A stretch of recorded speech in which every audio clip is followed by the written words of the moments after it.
Hi everyone, I'm Garth. This is Garth's Garage. Come inside, let's go have a chat.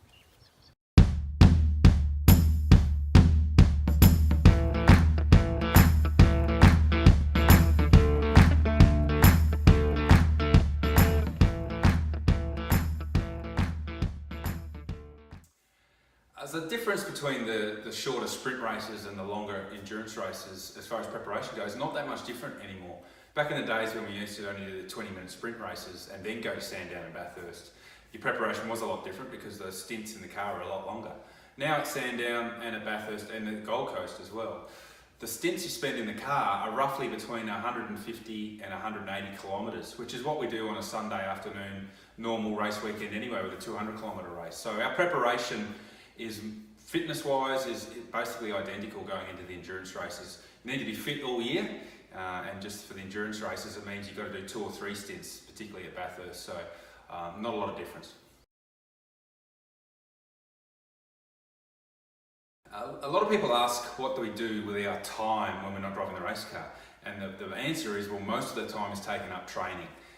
We do a lot of fitness work outside of the car, particularly in the pre-season, getting ready for the Adelaide 500, but then also ramp it back up again for the endurance races. So it's all cardio based, and it really depends on what you like and what your body likes. So I do a lot of running, do a bit of swimming and a little bit of cycling. Back when I was younger, before we had kids, I did a lot of cycling, but that takes a lot of time, and I'd rather spend the time with the kids. So usually about an hour run, about a half hour to 45 minute swim. Try and do that every day that we're not busy with the race car.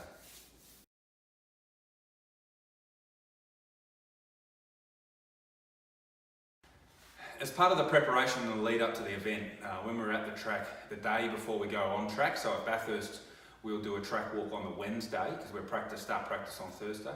But on the Wednesday we'll do a track walk, and that's both the drivers, so with the co-driver, the main driver, the 2 engineers, the team manager, and both cars. So 4 drivers, 4 engineers, team manager, we'll all do a track walk, and it's not just so that we're relearning the circuit, it's particularly to look at if there's any changes from what we were when we were at the track 12 months previous, to see if they've done any resurfacing, they've changed any of the curbs, any deterioration of the surface, so that may change the behaviour of the race car.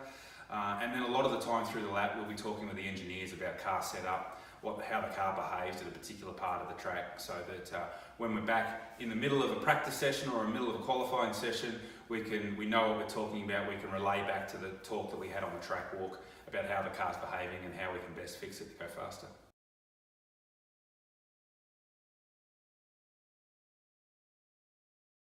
The top 10 shootout at Bathurst is the best lap of the year because you've got 6.2 kilometres of the best racetrack in the world, with a car that's fully set up with qualifying, brand new tyres, you've got that track all to yourself, and it's all about you versus the stopwatch.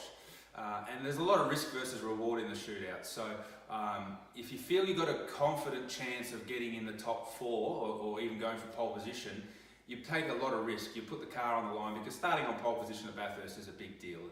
Whilst it's not going to guarantee you a win on Sunday, it's a very prestigious lap, and it's the one that you want to conquer. So if you really feel like you're a chance to be in the first half of the top 10, you'll have a real crack. If you're in the back half of the 10 and you feel like you can go forwards, you'll have a half a crack. Whereas if you're just scraped into the 10 and you feel like you're not really going to go forwards, you really put in a solid lap, but a safe lap, knowing that you'll have a straight car and a good chance at 1,000 kilometres the following day. So your mindset changes depending on where you are in the 10 and what chance you think of getting to the front. Hope that answers some of your questions about our preparation going into a race, particularly the endurance races. Hope you enjoyed your continuing watching of Garth's Garage, brought to you by Valvoline. We love bringing it to you. Comment in the comments section if you want to know any more questions. I'll try and answer as many as I can. See you soon.